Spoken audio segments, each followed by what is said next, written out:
Hi everyone, Becky and Buddy here on day 32 of the K9 Nation Paws on tour. A little bit tired tonight, not anything bad, just done a lot of walking, haven't we, buds? You gonna sit there? Buddy's very tired, all he wants to do is lie down. Come here, buds. Come on, all your fans want to see you. All your fans want to see you, Pudding. So we woke up this morning on the campsite and we were going to go to a place called Archie's in Cheltenham, which is a coffee shop, and we heard that it was really dog friendly, but I quickly checked on the website this morning and found that it was closed on Monday, which is a bit of a bummer.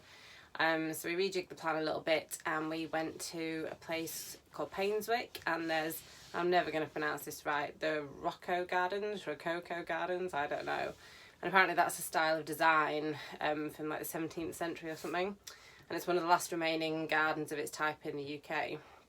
So we went there, it's dog friendly, free parking, paid like £8-9 to get in. And it was beautiful, it was proper stunning for those of you who've seen the blog or seen the pictures on social media. It was, you know, the sun was shining, flowers everywhere, loads of really lovely artwork, really cute little coffee shop and shop that sells sort of some goods and gifts and things like that, and we had a nice piece of cake.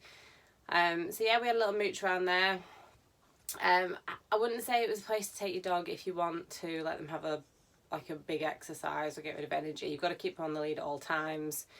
I mean, me and Buddy walk at a fair pace, and we were kind of done in about 45 minutes. But I think if you've got kids, it'd be a great place to go with the dog as well, because there's loads of activities for the kids to do there, like lots of stuff that they can touch and feel. There's only one place that's off limit, and that's the kitchen garden where they're growing herbs and fruit and veg, which you can understand they don't want dogs in there. The only other thing that I thought was a bit weird, there was not a single bin in the gardens at all. They don't let you have picnics, which is one of the other things, so maybe they don't think you're going to have litter. But if you are going to let dogs go in, then where are you going to put the dog waste? Luckily Buddy had already been, so I didn't have any, but if he'd have gone to the toilet, I'd have just had to carry it around with me the whole time, which was a bit annoying. So it was mixed, absolutely stunning. Wouldn't necessarily go there again with a dog unless I've got an older dog who's happy to just have a pot around and have a sniff at all the different things that are there. But, you know, well worth us going and having a look and checking it out. So after we left there, we then drove about an hour across more towards Gloucester itself, and we made our way into the Forest of Dean, which is where we're camping tonight. And I knew that, Buddy, will you just leave yourself alone? Sorry, he's having a bit of a groom and an itch and a scratch and all the rest of it. I knew that if we could kind of get there, there'd be loads of places we could walk. So I thought it was just worth going and getting on the campsite as soon as we could. So we got here just about 12:30, 1 o'clock-ish.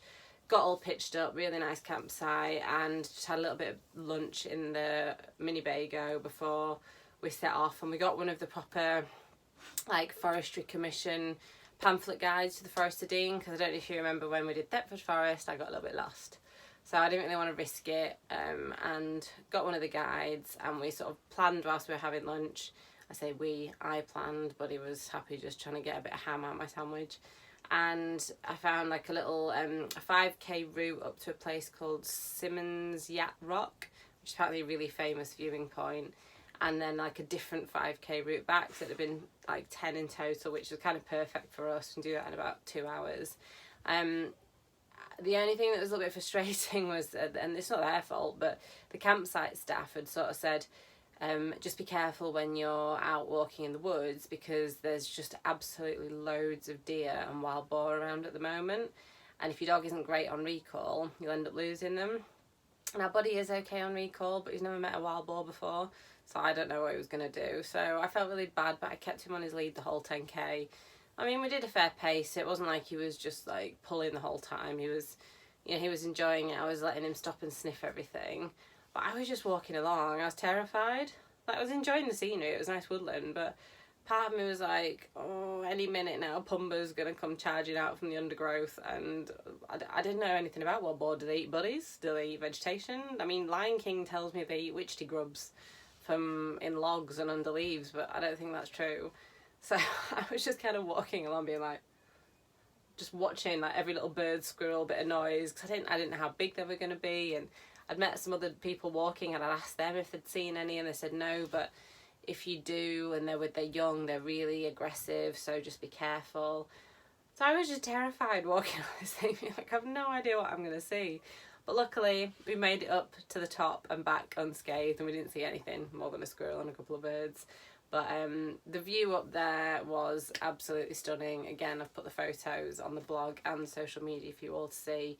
For those of you who want to see it but don't want to do the walk that we did, there is a car park right up by there, so you can kind of go up, pay and display, and there's toilets. There's a really nice like little log cafe thing, and a really nice viewing point. So it was really lovely. You know, the sun was still shining.